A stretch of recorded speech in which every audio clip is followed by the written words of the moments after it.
안녕하십니까 성도 여러분, 최성수 목사의 말씀 묵상 시간입니다. 말씀 묵상은 그리스도인의 온전한 예배를 위해 서로 세우는 교회에서 제공합니다. 오늘도 주 안에 거하시면서 성령님의 인도함을 받으며 사시는 하루를 보내시길 바라고요. 하나님과 이웃에게 복음에 합당하게 반응하며 사시길 축복하며 기도합니다. 오늘 묵상 본문은 시편 138편 1절로 8절까지 말씀입니다. 하나님이 안 계시다 느낄 때 우리는 무엇을 할 수 있는가?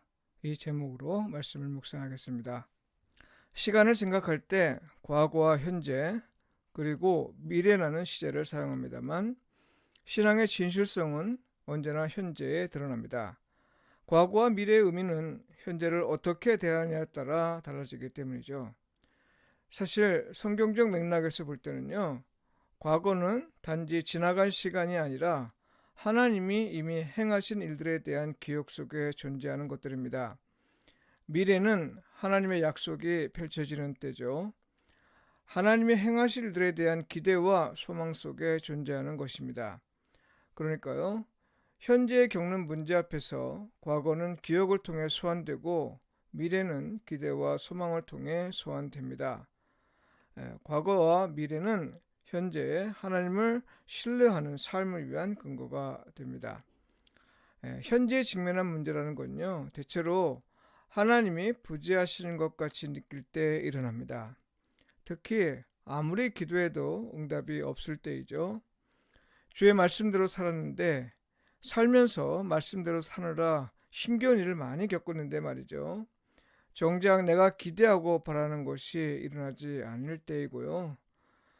다른 종교의 사람들은 별다른 문제 없이 살아가는 걸 볼 때도 그렇고, 나와 경쟁 관계에 있거나 대적 관계에 있는 사람들이 평안함을 누릴 때도 그렇습니다. 요즘같이 기독교가 세상의 비판을 받고 또 하나님의 이름이 조롱거리로 전락했는데도 정작 하나님 본인은 아무런 일도 하지 않으신 것 같이 느낄 때는요, 도대체 하나님이 계시기는 한 건지 이런 의문이 들곤 합니다. 이런 때를 만나면 여러분은 어떻게 신앙을 지키십니까?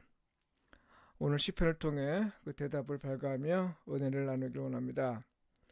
시편 기자가 처한 환경은 환란이고 원수들이 분노하여 자기 생명을 위협하는 상황입니다. 이런 상황에서 하나님의 백성으로서 살기 위해 애를 쓴 흔적도 보이는데요. 보상을 기대하는 마음에서 알 수 있습니다.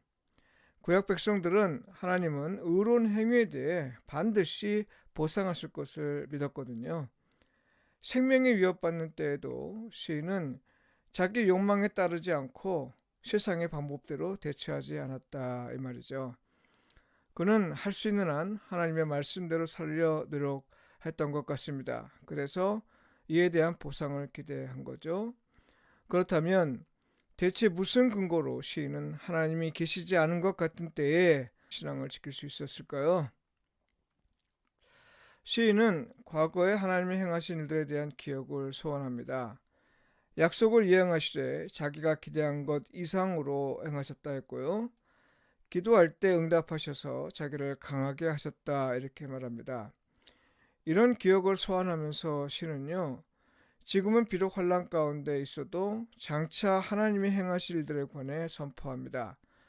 고난을 겪는 현재의 시선을 두기보다 오히려 미래로 둔 건데요. 그 내용을 보면 구약의 묵시록 전통에서 유래한 겁니다. 세상의 모든 왕들이 주께 감사할 것인데, 왜냐하면 그들이 주의 말씀을 들을 것이기 때문이고, 그들이 여호와의 도를 노래할 것은 여호와께서 당신을 나타내실 때 그들이 여호와를 참 하나님으로 인정하게 될 것이기 때문이다 이렇게 말합니다. 이와 관련해서 한 가지 의문은요, 도대체 열방의 왕들이 어떻게 주의 말씀을 들을 것이며 여호와가 참 하나님이심을 그들이 어떻게 인정하게 될 것인가 하는 겁니다. 시인은 이 질문과 관련해서 매우 중요한 단서로 두 가지를 제공하는데요. 첫째는 하나님은 당신을 신뢰하고 겸손히 행하는 낮은 자를 돌보시지만 자기 힘을 의지하여 하나님이 없는 것처럼 사는 교만한 자를 심판하실 것이기 때문이라는 겁니다. 하나님의 마지막 심판을 기대한 거죠. 하나님이 심판하실 때 열방의 왕들은 시인 자신이 선포한 주의 말씀을 실감하게 될 것이라는 말입니다. 전하는 자가 없는데 누가 들을 수 있을까요? 네, 시인은 자기가 전한다는 걸 전제하고 이런 얘기를 하는 거죠. 둘째는 7절에서 환란 가운데 하나님을 신뢰하며 사는 것도 또 다른 단서로 제공한 것으로 볼 수 있습니다. 삶을 통한 증거죠. 그러니까요, 시인은 지금 환란 중에 다닐 때 하나님을 더욱 신뢰함으로써 하나님이 자기와 함께 계심을 열방에게 보였고, 또한 하나님이 말씀하신 대로 그대로 살아냄으로써 하나님이 약속하신 것 이상으로 은혜를 베푸시는 분임을 열방에게 알리는 겁니다. 여러분, 신앙의 진실성은 현재의 어려움을 어떻게 극복하는지, 그리고 믿지 않는 사람들에게 어떻게 하나님을 알게 하는지에 따라 평가됩니다.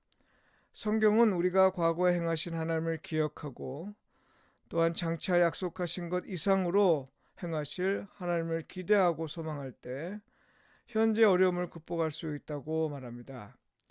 우리가 어려움을 겪는 때일수록 오히려 말씀을 전하고 또 말씀대로 사는 삶을 살아내려고 애를 쓸 때 열방이 우리의 삶을 통해 하나님을 알게 될 것이라고 선포합니다.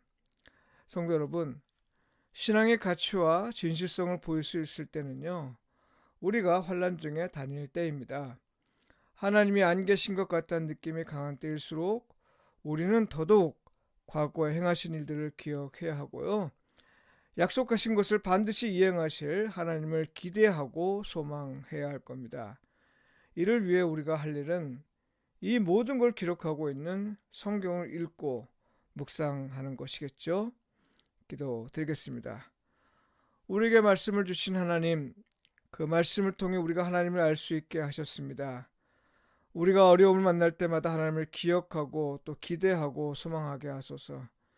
이 일을 위해 우리로 날마다 말씀을 읽도록 하시고 우리로 하나님이 원하시는 삶을 살아내게 하셔서 열방이 여호와께서 참 하나님이심을 알게 하소서.